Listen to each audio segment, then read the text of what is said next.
We put out a video on how to become a freelance writer, and today we want to go more in depth and talk about where exactly you can find these writing jobs. First, we're going to talk about building your skills. Now, we've done a lot of videos on freelance platforms and where to find freelance jobs online. And we're going to cover some of those in today's video. But before we get into that, let's talk about some other ways you can build your skills as a freelancer. Number one, start cold pitching. If you are just getting into freelance writing, reaching out to small businesses is a great way to get your start. Small businesses are often way more willing to work with small freelancers. This is especially true if you're charging a lower rate as you try and build up your portfolio. Consider going directly to small businesses in your area and proposing work for them. Make sure to come prepared with some examples of exactly how your writing could benefit their business. Come with a portfolio and perhaps even a business card. Number two, network. In our last video on freelance writing, I talked about the importance of networking as a writer. Here's the mistake most writers make when it comes to networking. They try and network with other writers. This will not make you any money. Being in writing groups can be a great way to improve your writing and find solidarity. However, it makes no sense to turn to other writers in search of writing jobs. After all, writers create their own work. Another professional writer is the least likely person to hire a freelance writer. Also, if a professional writer comes across a writing job, they are going to apply for it.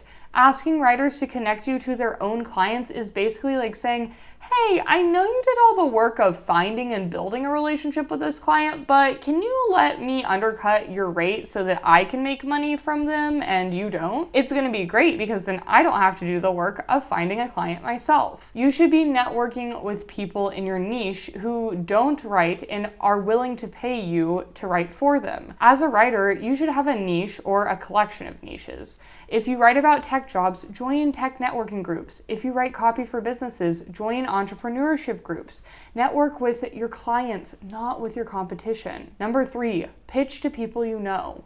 Look, working for friends and family can be more complicated than writing for a stranger. You have to be careful that you aren't pressuring people to buy from you if they don't need your work or if you aren't a good match. However, you shouldn't completely write off friends and family as a potential source for clients. Even if they don't hire you directly, they might know someone who is looking for your services. For me, a family member referred me to my first client. After I did a couple pieces for him, she had a bad experience with some other writers and she offered me the opportunity to write a piece for her. The project went well and we've been working together ever since. Online platforms. Freelancing platforms are hands down one of the best ways to get yourself into the freelancing writing world. Once you have built up a portfolio and have some experience under your belt, you're ready to jump into the world of online freelancing. Here are some platforms we recommend for freelance writers just getting their start. Upwork. Upwork is definitely one of the best freelancing platforms out there. In an effort to stay competitive, Upwork has even adopted Fiverr's gig economy model. This allows freelancers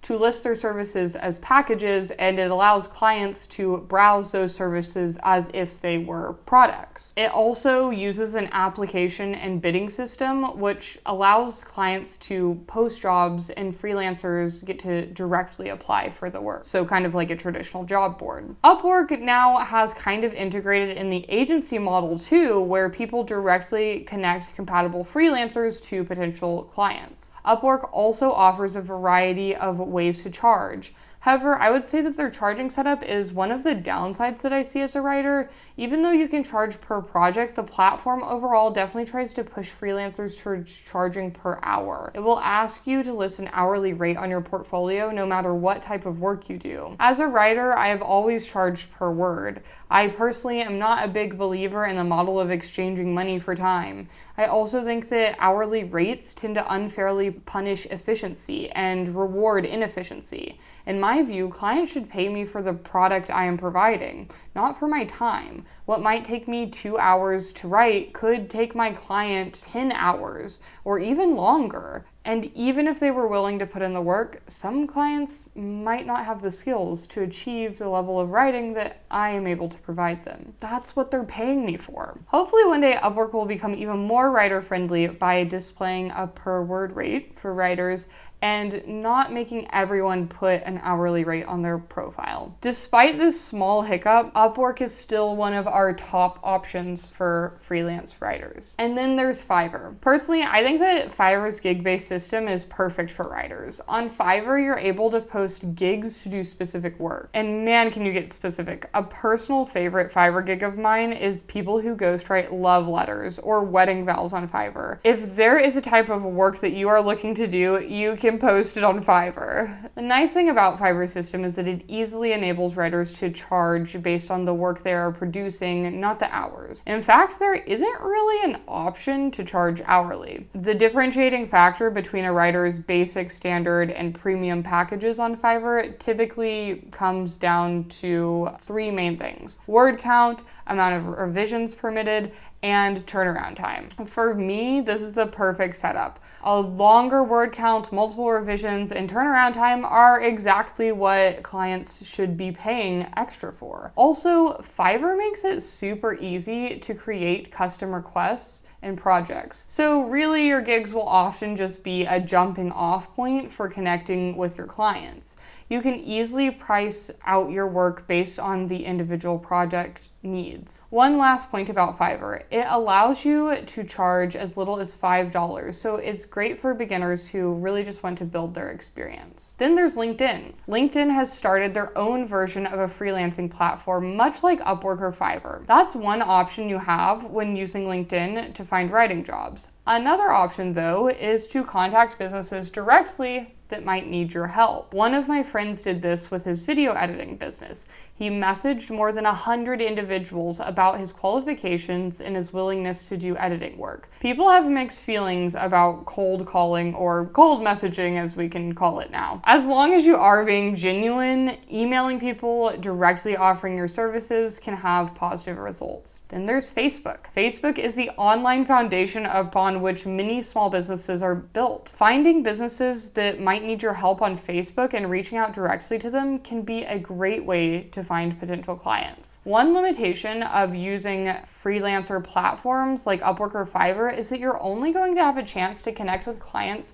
who are actively searching for freelance writers. A lot of small businesses are just figuring out things as they go along, just like you as a beginner writer. Some businesses might want to create a website or a newsletter, but think that it's impossible because they have no idea how to write a product description or newsletter copy. These people might be in desperate need of a content writer or a copywriter, but have no idea what these jobs are called or where to look for them. Not every writer is gonna wanna work for green businesses. It can be difficult working for a business that is still trying to figure out what they want and need. However, if you're just getting started, learning to communicate your services to companies in this sphere is going to give you the ability to capture a client base without any competition. And really, you can search for clients in any online space. I'm working on starting a podcast as a passion project, so I went to Reddit to ask a question on audio editing. Someone reached out to me directly and said that they were a freelance podcast editor, and they offered their services. I was so relieved, and I'm planning on taking them up on their offer. Think about where your potential clients hang out. If you write product copy, maybe spend some time on forums of entrepreneurs set on building online stores. If you write newsletters or blog posts, find online communities for professional bloggers. For YouTube scripts, spend time in the place where YouTubers network with each other. When you see someone with a need that you can meet, reach out to them. You never know where it might lead. Remember, shoot your shot. You are never going to find any freelance writing jobs if you don't apply to them. Clients are not going to show up knocking at your door just because you want money. You have to take action. A big part of being a writer is rejection. Novelists can send their books to dozens of publishers before they get picked up. For freelance writers, we have to reach out to dozens of clients before we find a good match. Finding a client is kind of like fishing. You can't just cast out your line once and then give up forever because you don't get any bites. You have to keep on trying, especially in the beginning. And remember, so long as you have the writing skills, it will get easier. It might take tons of work to get your first couple of clients, but as you build up a client base and gain a reputation, the work will start flowing in. The more work you do, the easier the writing will be. And the more you put yourself out there, the less scary it will get. And if you feel like you need more help in getting your freelance business started, consider signing up for our newsletter and reading some of our other articles and watching some of our other videos. Freelance writing isn't that different from any other type of freelancing work, and you can easily use our general freelancing advice to get your start and help grow your company.